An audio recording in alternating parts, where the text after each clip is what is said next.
질문 1. 다음 중 세 단어는 특정한 방식으로 서로 연결되어 있습니다. 가장 밀접하게 관련된 세 단어는 무엇입니까? 노르웨이, 불가리아, 덴마크, 일본, 그리스, 루마니아. 이 질문은 1926년 최초로 시행된 SAT 시험 문항의 일부입니다.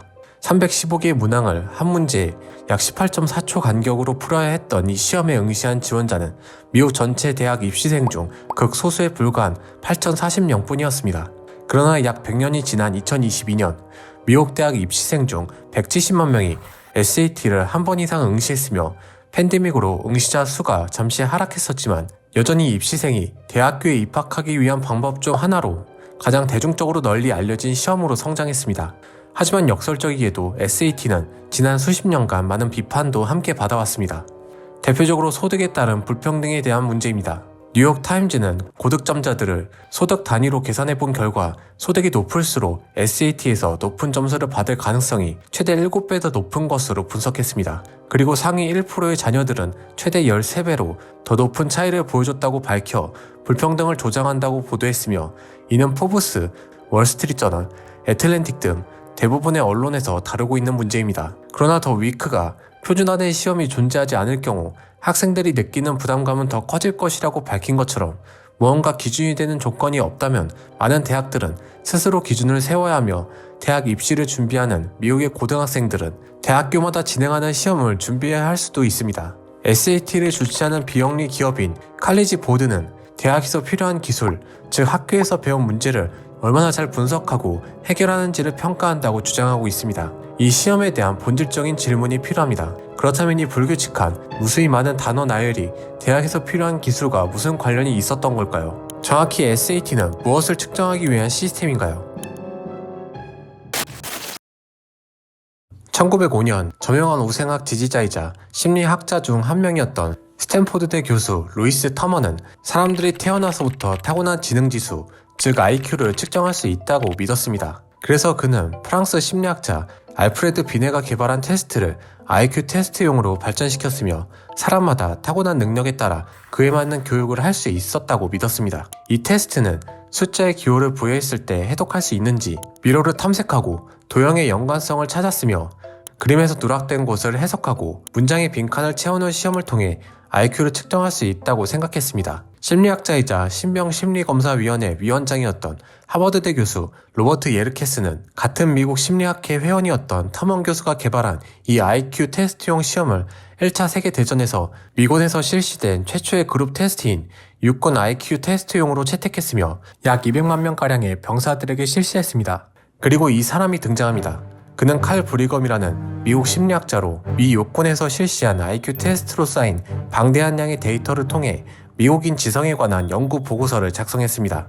그는 이 보고서에서 전체 평균을 분석한 결과 잉글랜드계와 스코틀랜드계, 네덜란드계 인종들의 점수가 높은 것을 발견했습니다. 그 다음으로는 독일인, 미국 백인 순서로 좋은 점수를 받았으며 가장 마지막을 차지한 인종은 이탈리아와 폴란드, 그리고 흑인과 같은 유생 인종이라고 밝혔습니다. 당시 저명한 심리학자 중 한 명이었던 에드윈 보링은 이 결과에 대해 산더미 같은 데이터에서 도출한 반이민 및 인종차별적 해석을 뒷받침하기에는 증거가 불충분하다고 평가했습니다.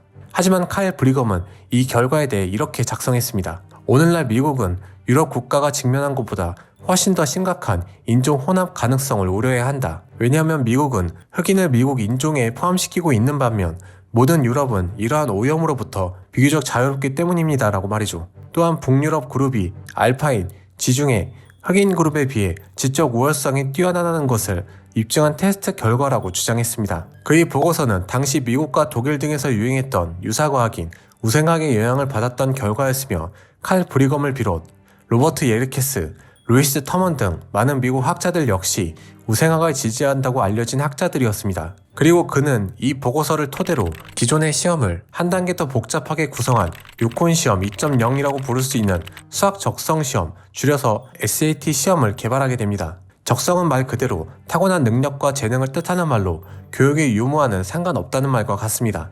1933년부터 1953년까지 하버드대에서 총장을 지낸 제임스 브라이언트 코넌트는 인류 고등학교 교육에 대해 값비싼 교사들을 고용할 수 있는 부유한 학생들의 전유물로 인식했으며 소득과 관계없이 정말 뛰어난 장학생을 찾기 위해 총장이 된 다음해인 1934년 처음 SAT 시험을 장학생 시험 테스트로 채택했습니다.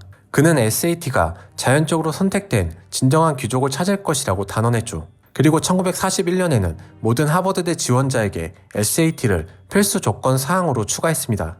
교육 여부와 상관없이 좋은 인재를 찾으려는 것은 하버드대뿐만 아니었습니다. 특히 아이비리그라고 불리는 컬럼비아대, 예일대 등 명문대를 중심으로 SAT를 입학시험 항목의 필수 사항으로 추가하기 시작했습니다. 1950년부터 명문대에서 SAT를 적극적으로 입학 조건으로 채택함과 동시에 미국 정부의 대학 지원 정책이 시작되면서 폭발적으로 대학생 수가 증가하자 1940년 단 10,000명에 불과했던 SAT 응시자 수는 1961년 80만 명으로 증가했습니다. 1940년 당시 전체 졸업자 수가 약 110만 명으로 1%도 채 되지 않은 인원이 SAT 시험을 본 반면 1961년 졸업자 수는 약 190만 명으로 40%로 급증했는데 많은 미국 대학들은 입학생들의 자격을 쉽게 검토할 수 있는 이 표준화된 시험 테스트를 원했고 가장 보편적인 입학 시험으로 성장하게 됩니다. 그러나 이 테스트에 의구심을 보낸 한 대학이 있었습니다. 베이츠 대학은 미국 명문대 중 한 곳으로 이 대학에서는 자체 조사를 통해 SAT를 제출한 학생과 그렇지 않은 학생을 비교한 결과 별다른 차이점을 찾지 못했다고 판단했고 1984년 10월 미국 명문대 중 최초로 SAT 제출을 선택사항으로 변경했습니다.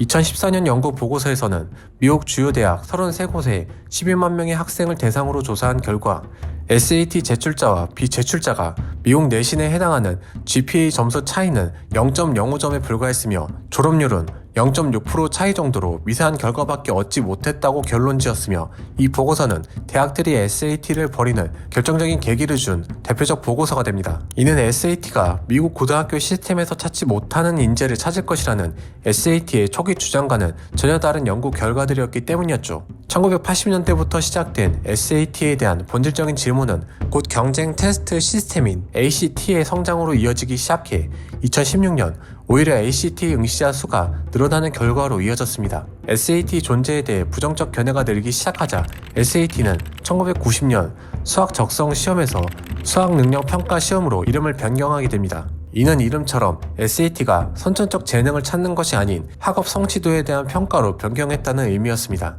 2023년 현재에 와서는 미국 학사수여 기관 대학 중 80%에 해당하는 1835곳의 대학이 SAT 또는 이와 비슷한 경쟁 테스트 시스템인 ACT 시험 점수 제출을 받지 않거나 선택사항으로 변경한 것으로 나타났습니다. 결국 현재에 와서 대학교들은 다양한 항목들을 살펴보기 시작했습니다. SAT, ACT, GPA, 봉사활동과 스포츠 활동과 같은 모든 과외활동, 에세이와 같은 항목에 비중이 늘기 시작했습니다. 학생들의 피곤함은 가중되었지만 대학교들은 입시생들이 대학교에서 무엇을 할 수 있는지를 좀 더 명확하게 판단하려고 하고 있습니다. SAT를 만들었던 칼 브리검은 1930년 자신의 생각이 틀렸다는 점을 인정했습니다. SAT는 선천적인 재능을 찾는 것이 아닌 학교 교육, 가족 배경, 영어에 대한 신숙도, 기타 관련성 있는 모든 것들을 포함한 종합적인 것이라고 결론지었습니다.